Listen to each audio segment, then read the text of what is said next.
Hello అండి, welcome back to my channel. ఈరోజు మన కిచెన్లో ఒక సరికొత్త ప్రయోగం జరిగిందండోయ్. మొన్న బెండకాయ పచ్చడి, నిన్న దొండకాయ మామిడికాయ పచ్చడి చేశాను కదా. అబ్బా, అసలు ఎంత సూపర్గా కుదిరిందో తెలుసా. ఇంట్లో వాళ్ళందరూ లొట్టలు వేసుకుంటూ తిన్నారు. దాంతో ఈరోజు కూడా ఏదైనా కొత్తగా వెరైటీగా చేద్దామనిపించింది. మార్కెట్ నుండి తెచ్చిన బీరకాయల్ని కూర కోసం అని చక్కగా తరుగుతుంటే అందులో కొన్ని కాయలు ముదిరినట్టు తగిలినాయి. సాధారణంగా అయితే వీటిని పడేస్తుంటాం కదా, లేదా పీచులా ఉందని పక్కన పెట్టేస్తుంటాం. కానీ నేను మాత్రం అస్సలు వదలలేదు. వీటితోనే ఒక అద్భుతమైన పచ్చడి ప్లాన్ చేశాను. అదేనండి మన బీరకాయ మామిడికాయ పచ్చడి కాంబినేషన్ ఎలా ఉంటుందో అని ట్రై చేశాను అన్నమాట. ఇక ఆలస్యం చేయకుండా ప్రాసెస్లోకి వెళ్ళిపోదాం. ముందుగా ముదిరిన బీరకాయ ముక్కల్ని, లేకుంటే ముదరకుంటే మామూలు బీరకాయ ముక్కలనైనా తీసుకోండి. విడిగా ఒక ప్లేట్లోకి తీసుకున్నాను. స్టవ్ వెలిగించి ఒక ప్యాన్ పెట్టుకొని అందులో గుప్పెడు బీరకాయలు,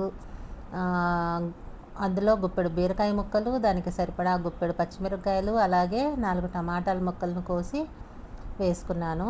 ఇప్పుడు ఇందులో ఒక 2 టేబుల్ స్పూన్ల నూనె వేసుకొని మంటను మీడియం ఫ్లేమ్లో ఉంచి బాగా వేయించుకున్నాను.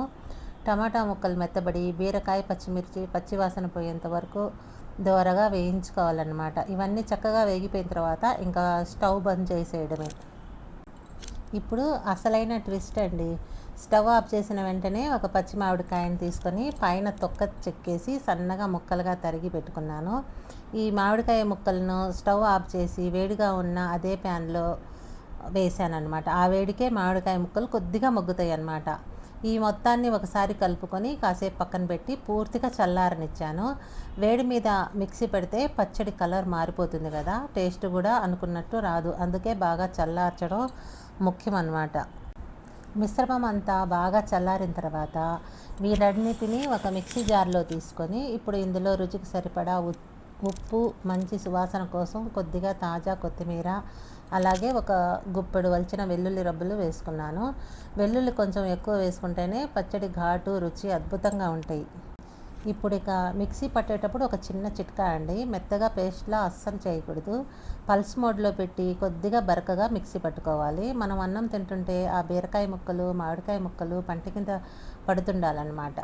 ఒకవేళ మీ ఇంట్లో రోలు కానీ ఉంటే రోట్లో వేసి దంచుకోండి, ఇంకా తిరుగులేని రుచి వస్తుంది. అంతేనండి, ఎంతో రుచికరమైన బీరకాయ మామిడికాయ పచ్చడి రెడీ అయిపోయింది.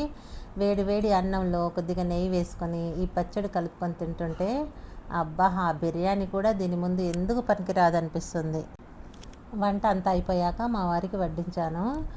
ఆయన వేరే కూరలు చేసినప్పుడు ఎలా ఉంది అని అడిగినప్పుడు ఆయన ఊరికే తల ఊపుతారు, బాగానే ఉంది అన్నట్టుగా.